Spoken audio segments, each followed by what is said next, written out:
What if the future of AI wasn't this slow, gradual thing, but a sudden, massive leap? Well, it turns out we might have gotten a glimpse of that future on a single day, October 11th, 2025.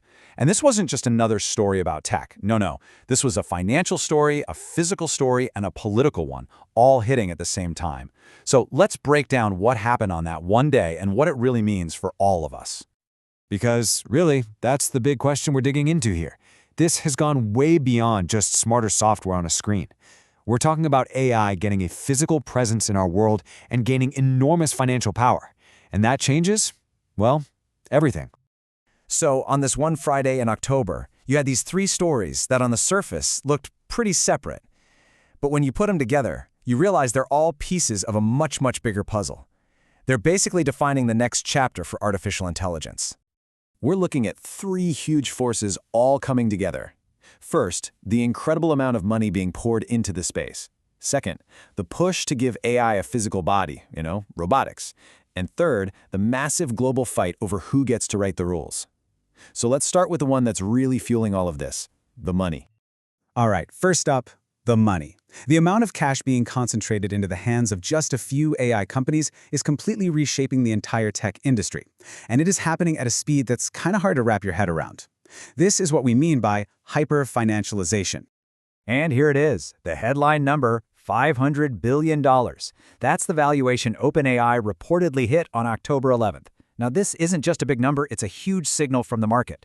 It's a massive vote of confidence in these powerful, closed-off, frontier AI models. We're talking the most advanced AIs out there. This number is basically the fuel for an all-out arms race for computing power.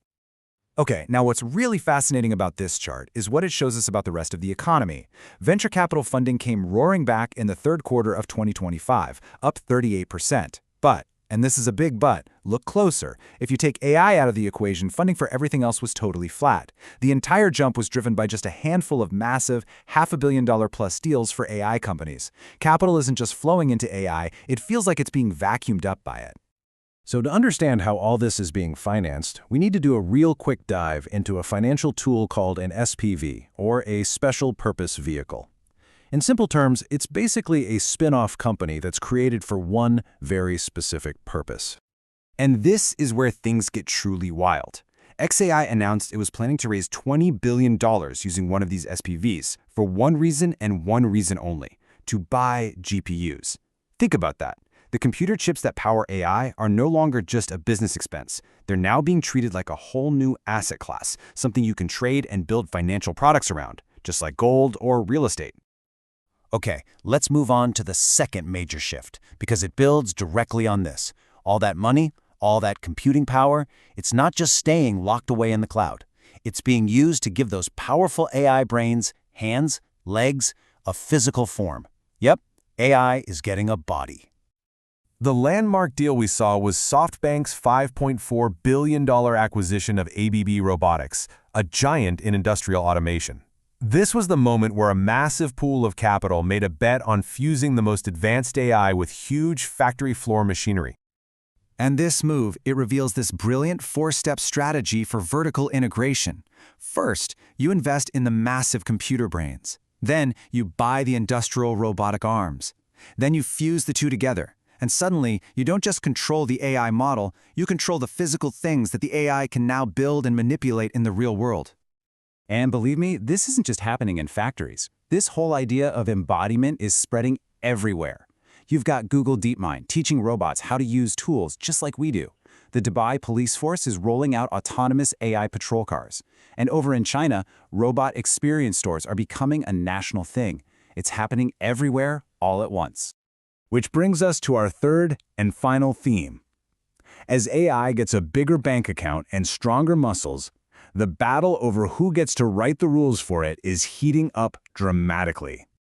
And right now, we're seeing this clear split across the globe. On one side, you have the European Union with its AI Act, a single top-down rulebook for everyone. But in the United States, it's a much more polarized fight. The federal government is mostly focused on innovation, on removing barriers.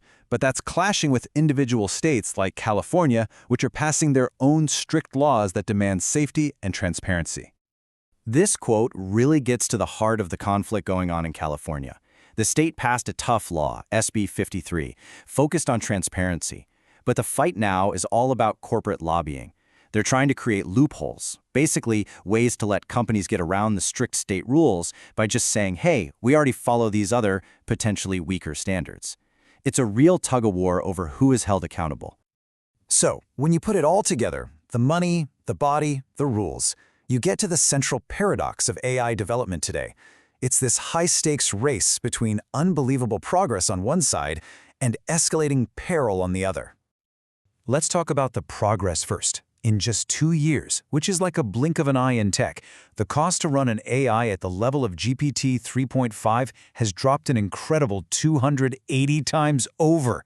That is a staggering gain in efficiency. It's what's making this powerful technology accessible to so many more people. But this incredible cost collapse has a really interesting side effect. See, when the basic AI becomes cheap, the real money, the real economic value, shifts. It's not so much about selling raw AI power anymore.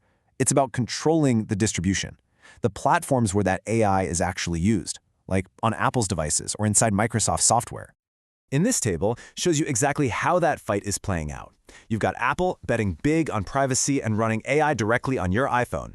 Then there's Microsoft, laser-focused on putting AI agents into the corporate world with its copilots. And Meta, they're trying to create totally new ways for us to interact with AI, with things like smart glasses. And that brings us to the peril. Former Google CEO Eric Schmidt gave this really stark warning. He said there's a significant proliferation problem. The core issue, he says, is that the safety features, the guardrails on both the closed and the OpenAI models can be hacked and bypassed. That really challenges this whole idea that any one company can guarantee its AI is going to be safe. Which leaves us with this final and I think crucial question. AI now has more financial power than ever before, and it's building a real physical presence in our world. It's got the money and it's got the muscle. The defining challenge of the next few years is going to be deciding who gets to write the rules before the rules get written for us.